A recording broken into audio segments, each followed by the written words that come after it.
Lorsqu'on a envie de se faire une salade, un sauté de légumes ou encore des frites, quelle huile devrait-on utiliser? Question simple, mais réponses multiples. Les huiles végétales, il y en a de plus en plus, de toutes les sortes et pour tous les goûts. Mais laquelle choisir pour une salade? Laquelle est la mieux adaptée pour les sautés? Et laquelle est la plus sûre pour la friture? Peu importe le fruit ou la graine, l'olive ou le tournesol, chaque huile végétale a quelque chose de différent à offrir. Je recommanderais de changer une fois de temps en temps notre type d'huile pour aller chercher les différents types d'acides gras qui sont bons pour la santé. Les acides gras. D'abord, il faut dire que de l'huile végétale, c'est du gras à 100 %. On retrouve dans toutes les huiles végétales 3 types d'acides gras. Les gras saturés, les gras monoinsaturés et les gras polyinsaturés. Les gras saturés sont considérés néfastes pour la santé, alors que les monoinsaturés et les polyinsaturés sont reconnus comme étant de bons gras. Nous avons dit que toutes les huiles contiennent les 3 types de gras. Ce qui fait la différence, c'est la proportion de ces gras dans la composition de l'huile. Les huiles riches en gras saturés, comme l'huile de coco ou l'huile de palme, sont pratiquement absentes en bouteille sur les tablettes. On les retrouve surtout dans la composition de produits transformés. Si on recherche une huile qui est riche en acides gras monoinsaturés, bien on va se tourner vers l'huile d'olive, l'huile d'arachide. Si on cherche des huiles qui sont plutôt riches en acides gras polyinsaturés oméga 3 végétales, bien on va se tourner vers l'huile de canola, l'huile de soya, l'huile de noix. L'huile idéale dans une salade, en plus d'être bénéfique pour la santé, devrait aussi avoir du goût. Et en matière de goût, les huiles pressées à froid sont assurément les meilleures. Et l'huile d'olive n'a pas l'exclusivité de la pression à froid.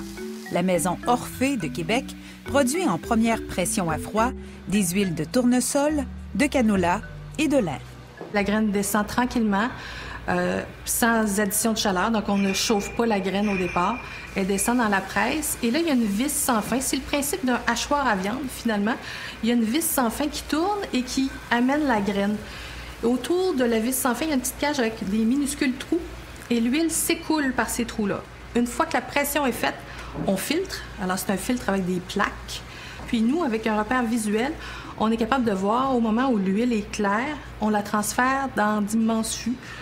L'huile va être soutirée, s'en va dans l'embouteilleuse, une première étape. On capsule, on met une étiquette. Et très important, on appose un numéro de lot. Le numéro de lot permet donc de retracer de la bouteille jusqu'à la graine au départ. Si l'huile de première pression à froid est indéniablement plus savoureuse, la même huile, une fois raffinée, aura un goût plus léger.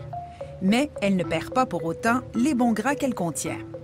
Pour notre santé, il faut utiliser des huiles qui ont une certaine composition chimique. Ça n'est pas automatiquement associé avec le raffinage.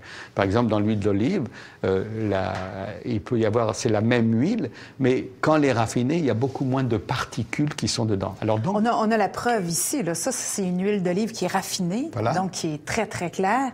Bon, ici, c'est plus difficile à voir parce qu'on a une bouteille teintée, mais la couleur de l'huile, on va le voir, est beaucoup plus foncée. Voilà. Donc, elle va mieux supporter la chaleur. Voilà. Mais toutes les deux sont des monoinsaturés. Donc, toutes ces deux huiles sont bonnes pour la santé. D'accord.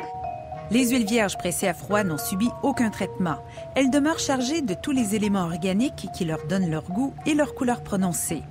Mais ces mêmes éléments organiques les rendent moins résistantes à la chaleur. Bon, on va essayer nos deux tests, nos deux huiles d'olive, une raffinée, une extra vierge, pour voir la différence. Alors, moi, j'ai l'extra vierge, vous avez la raffinée. Oh, moi, je brûle déjà, là. Regardez. Oui, fumée. absolument, oui. C'est vraiment plus rapide. C'est vraiment une grosse, ça sent pas bon non différence, plus, là. Oui. Ça chauffe les yeux, ça sent pas bon. Vous voyez, bon, maintenant, ça commence à fumer ici. Vous voyez, il y a vraiment une grosse différence entre les deux. Chaque huile a sa propre tolérance à la chaleur, sa propre température à laquelle elle va se dégrader et devenir nocive pour la santé. C'est le point de fumée.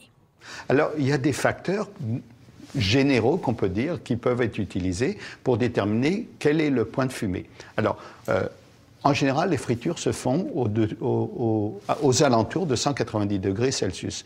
Donc, ce que vous voulez, c'est avoir des huiles qui ne vont pas commencer à se détériorer à 190 degrés ou à moins de 190 degrés. Vous voulez avoir des points de fumée qui sont plus élevés que ça.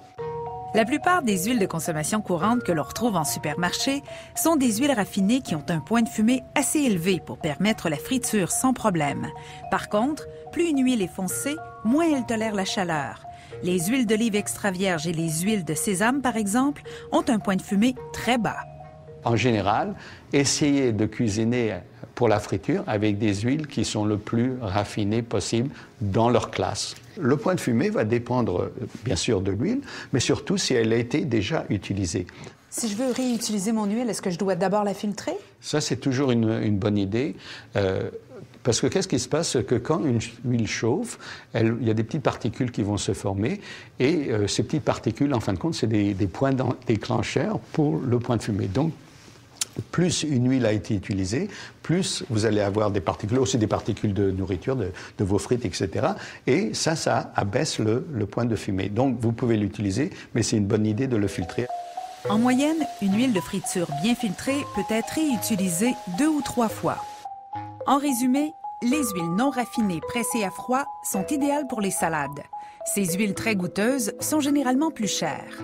La plupart des huiles conviennent très bien à la cuisson au poêlon, les températures étant moins élevées qu'en haute friture.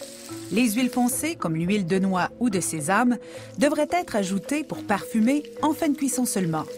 Pour la friture maintenant. Comme la plupart des huiles raffinées peuvent supporter des températures avoisinant les 190 degrés, la moins chère disponible fera très bien l'affaire.